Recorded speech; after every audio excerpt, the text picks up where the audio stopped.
Nu.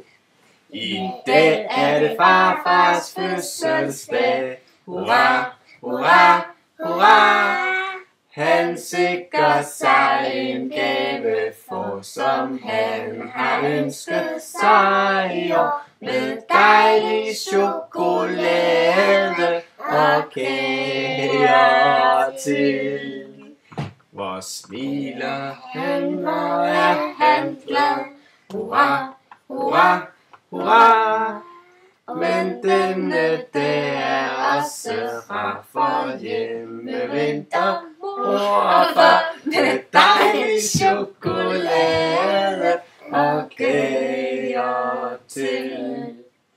Til slut vi råber højt i kor. Hurra, hurra, hurra.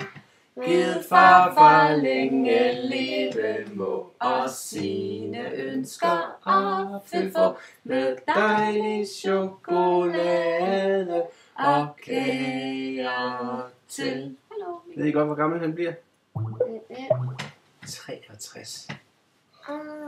Og der er en gave på vej i posten. Lidt forsinket. Ja, det skal jeg jo ikke sidde og sige her, fordi så får han det jo at vide. Men hold øje med postmanden. Hej hej. Kan I vinke? Hej farfar.